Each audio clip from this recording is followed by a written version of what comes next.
Hello దోస్తులు, ఎట్లున్నారు? మస్తున్నారులే. వేడి వేడి అన్నంలో పాలకూర పప్పు వేసుకొని తింటే చాలా బాగుంటుందండి. ఇంకా నెయ్యి ఇష్టపడే వాళ్ళు నెయ్యి కూడా వేసుకుంటే అద్దరిపోతుంది టేస్ట్. ఇక ఈ పాలకూర పప్పు నా స్టైల్లో నేను ఎలా చేశాననేది ఇప్పుడు మీకైతే చూపిస్తాను ఫ్రెండ్స్.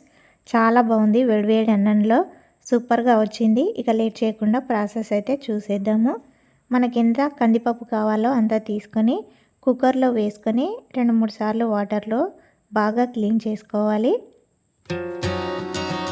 ఇలా క్లీన్ చేసుకున్న తర్వాత ఇప్పుడు ఇందులో తగినంత వాటర్ అయితే పోసుకోవాలి.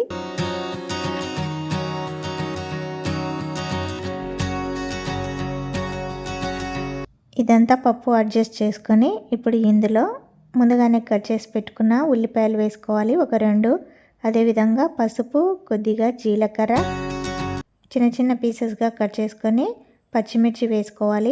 నేను 20 దాకా వేసుకున్నాను. అదేవిధంగా నిమ్మకాయ సైజ్ అంతా చింతపండు వేసుకొని బాగా క్లీన్ చేసి పెట్టుకున్న పాలకూర అయితే వేసుకోవాలి.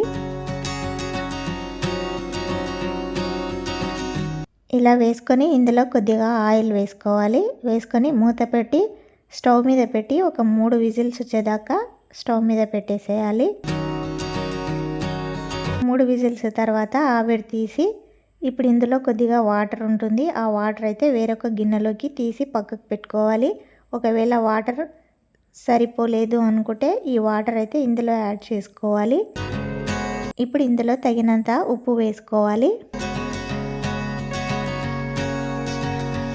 ఇలా ఉప్పు వేసుకొని ఈ పప్పును మెత్తగా అయితే మెదుపుకోవాలి.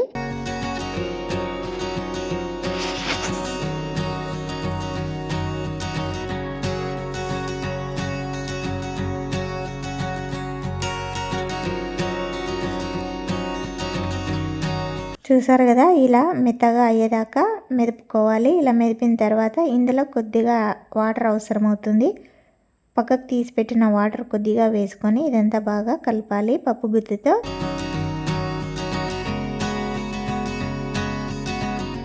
చూసారు కదా, పప్పు ఈ విధంగా ఉంటే సరిపోతుంది. ఇప్పుడు ఇందులో పోపు అయితే పెట్టుకోవాలి. పోపు కోసం స్టవ్ మీద బాండి పెట్టుకొని ఆయిల్ వేసుకోవాలి.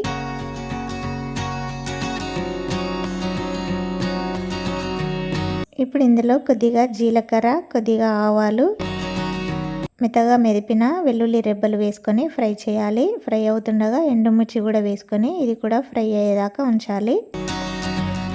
ఇది ఫ్రై అవుతున్నప్పుడు మధ్యలోనే కరివేపాకు వేసుకొని ఫ్రై చేసుకోవాలి.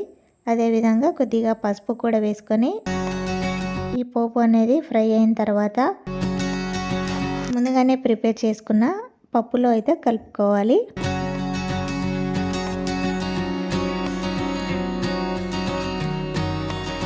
ఈ పోపు మొత్తము పప్పుకు పట్టేలాగా అడుగు భాగం దాకా మంచిగా మిక్స్ చేసుకోవాలి.